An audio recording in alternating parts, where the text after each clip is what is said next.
Assalamualaikum warahmatullahi wabarakatuh. Kami dari tim mata kuliah Dasar-Dasar Konseling akan memperagakan teknik dasar konseling. Selamat menyaksikan. Konseling adalah proses yang melibatkan profesional dalam usaha membantu orang lain untuk mencapai pemahaman dirinya guna membuat keputusan terhadap masalah yang dialami.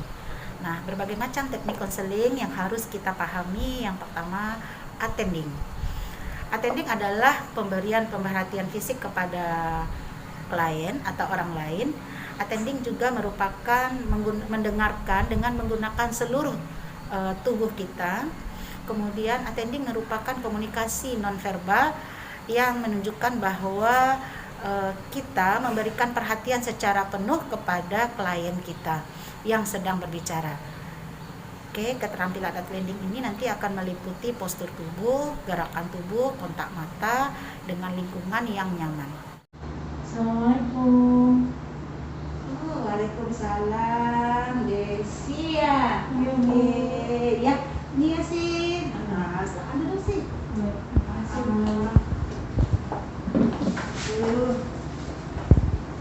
Apa kabar di sini? Alhamdulillah baik, Bu. Oh ya, sebentar ya sih, Bu, kita bereskan ini dulu. Ya, kita enak sih.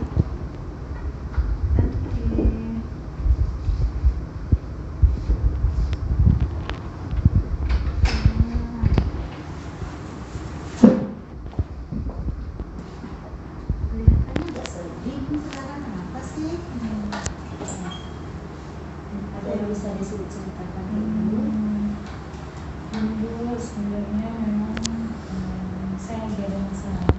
Keterampilan konseling selanjutnya adalah keterampilan bertanya. Keterampilan bertanya merupakan salah satu bagian dialog yang sangat penting antara konselor dengan konseling. Pertanyaan yang baik akan membantu konseling memahami permasalahan yang dihadapinya. Teknik lain yang bisa kita gunakan dalam proses konseling adalah empati. Empati merupakan salah satu kunci untuk meningkatkan kualitas dalam berkomunikasi dengan konseling. Empati merupakan menghadirkan diri konselor untuk merasakan apa yang dirasakan oleh konseli tanpa meninggalkan jati dirinya. Baik Desi, sepertinya wajah Desi kurang bersemangat hari ini, kurang cerah. Ada masalah ya? Apa bisa diceritakan ke Ibu? Iya Bu, begini Bu, memang saya kesini memang lagi ada masalah Bu, jadi memang pengen konsul gitu sama Ibu Bu. Oke, baiklah. Jadi apa namanya sih, biar kita efektif dan efisien nih sekarang, Ibu memang sudah menyiapkan waktu untuk Desi, tapi biar efektif dan efisien bisa kita kontrak waktunya. Kira-kira Desi butuh berapa menit untuk bisa bercerita sama Ibu? Kira-kira 45 menit cukup rasanya Bu, kita akan konsultasi hari ini Bu. Baiklah. Nah ya, kita mulai dari mana sih? Silahkan Desi ceritakan apa yang bisa membantu barangkali. Jadi ini Bu, sebenarnya kan saya lagi di semester akhir ini Bu, dari semester 7. Cuma ada permasalahan, saya banyak mengulang di mata kuliah saya Bu. Kemudian ada juga rasanya 12 mata kuliah saya gagal Bu. Rencananya kan mau ngambil semester pendek nih Bu, tapi masih bingung gimana baiknya Bu. Cukup banyak ya sih mata kuliahnya, ada 12 mata kuliah ya. Nah kalau Ibu boleh tahu selama ini proses belajar Desi bisa diceritakan nggak seperti apa?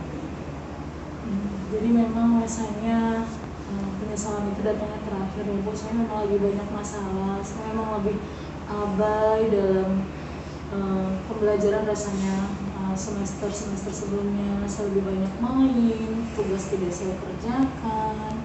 Kemudian juga saya rasanya suka menunda-nunda pekerjaan dan ini. Oh iya, jadi Ibu paham sekarang nih. Sekarang ini Desi lagi bingung, lagi pusing dengan nilai yang kurang memuaskan karena selama ini proses belajar Desi yang suka agak lalai, kemudian masih suka bermain-main bersama teman, suka menunda-nunda waktu untuk membuat tugas. Sebenarnya seperti itu sih. Iya Bu, jadi gimana Bu? Jadi gimana saat Desi sekarang ini? Biasanya memang Jadi semangat belajar Desi turun belakangan ini karena sering bermain sama teman, kemudian karena sering menunda-nunda pekerjaan, kemudian tidak serius dalam belajar, dengan begitu ya sih. iya Bu, makanya saya rasanya kok gara-gara ini saya harus semester pendek gitu Bu. Selama ini pernah terpikir nggak bahwa karena sikap yang seperti ini akan membuat nilai Desi bermasalah sehingga harus mengikuti SP ini? Sadarnya dulu sekarang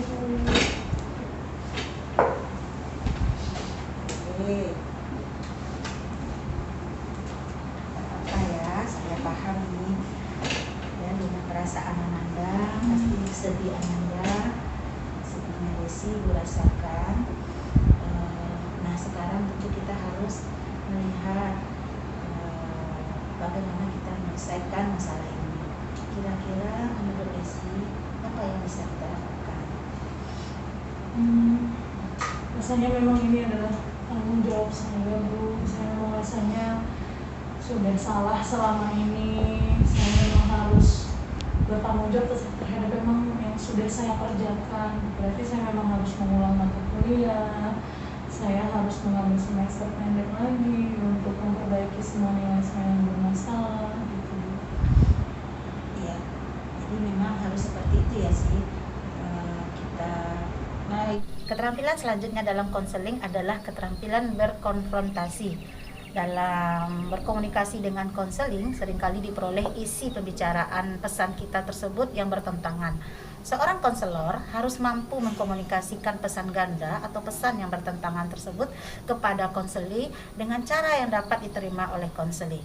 Jadi gimana sih apa yang Desi rasakan sekarang? Rasanya karena terlalu banyak mata kuliah yang gagal. Rasanya orang tua pasti kecewa ya Bu ya. Rasanya memang nggak cocok saya kuliah ya Bu. Apa saya akan berhenti aja ya Bu ya. Ya, saya paham sih dengan apa yang Desi rasakan. Ya, ini sebentar ya. Fokus dulu sih air matanya. Kita paham banget apa yang Desi rasakan sekarang, kesedihan Desi. Ya, jadi bagaimana rencana Desi bisa? Selanjutnya adalah keterampilan pemecahan masalah. Pemecahan masalah akan menjadi efektif apabila konseli dan konselor telah mengeksplorasi dan memahami seluruh dimensi dari masalah tersebut. Jika dimensi masalah telah ditemukan, konseli kemudian didorong untuk melakukan perubahan perilaku. Seorang konselor mampu mendengarkan inti ungkapan konseli yang merupakan pokok-pokok dari permasalahan yang perlu dibantu dipecahkan. Sekian. Iya, Desi. Nah, sekarang Desi kan sudah semester 7 nih. Sudah semester 7.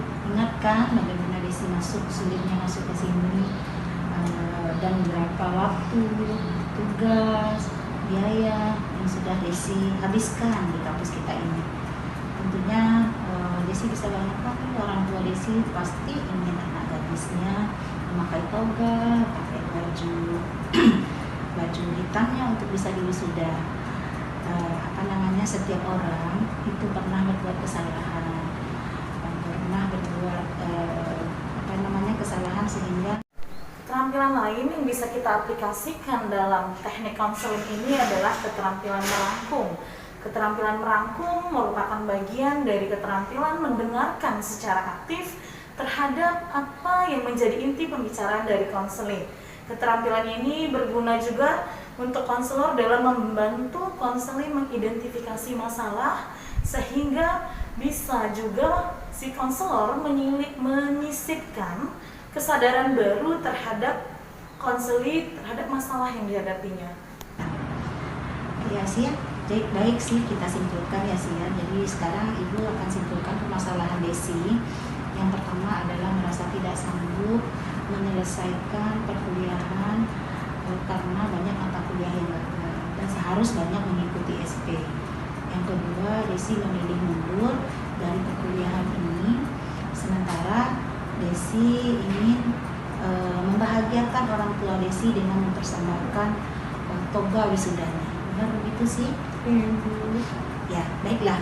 Sekarang Ibu akan coba carikan solusinya bahwa kita harus bertanggung jawab dengan apa yang sudah kita lakukan. Nanti Desi coba rangkai kata-kata Ibu ini dengan apa yang Desi inginkan. Contohnya, saya bertanggung jawab karena kekalahan ini, tanggung jawab saya bertanggung jawab atas kekalahan ini. Bisa Desi tirukan seperti itu? Bisa Bu. Ya, coba Desi sampaikan sih. Saya bertanggung jawab atas semua permasalahan yang terjadi, kegagalan saya di dalam mata kuliah, kegagalan saya dalam beberapa mata kuliah yang harus semester pendek, gitu Bu. Iya, apalagi sih saya bertanggung jawab terhadap nilai-nilai. Saya bertanggung jawab terhadap nilai-nilai saya yang gagal, dan saya menyesal terhadap seluruh permasalahan yang sudah terjadi sama diri saya selama ini Bu. Iya, berarti Desi masih ada perasaannya yang ingin disampaikan, mungkin rasa bersalahnya bagaimana yang harus Desi sampaikan lagi. Biasanya sudah. Iya, baik Desi, kita tadi sudah simpulkan ya apa permasalahan yang Desi alami. Kira-kira solusinya seperti apa lagi sih? Baik Bu, mungkin kedepannya saya nggak akan menunda-nunda pekerjaan tugas kuliah saya lagi. Saya tidak akan menghabiskan waktu terlalu banyak bersama teman-teman sehingga membuang waktu saya. Saya akan mungkin mengambil SP ya Bu ya, semester pendek untuk menyelesaikan, memperbaiki seluruh mata kuliah saya yang bermasalah. Mungkin itu Bu solusinya supaya bisa saya menyelesaikan perkuliahan ini Bu dengan tepat waktu. Mudah-mudahan doakan ya Bu ya. Iya, insya Allah. Jadi Ibu akan selalu mendoakan ya sih, semoga Desi bisa melaksanakan tanggung jawab yang sudah Desi sampaikan tadi dan solusi yang sudah kita carikan bersama tadi. Jadi Ibu berdoa nih semoga Desi bisa menyelesaikannya, bisa memberikan yang terbaik kepada orang tua, bisa memasang toganya. Masih ada yang ingin Desi sampaikan lagi ke Ibu? Rasanya sudah cukup Bu. Terima kasih banyak Bu atas waktu dan kesempatan dan kesediaan Ibu menerima konsultasi dari saya hari ini. Iya, baik, terima kasih Ibu, senang Desi sudah mengunjungi Ibu. Jika ada masalah yang lain tidak usah sungkan, silakan kontak Ibu kembali. Semoga sukses ya sih. Baik, terima kasih banyak ya Bu. Iya, Mungkin saya pamit ya Bu. Iya. Assalamualaikum. Waalaikumsalam.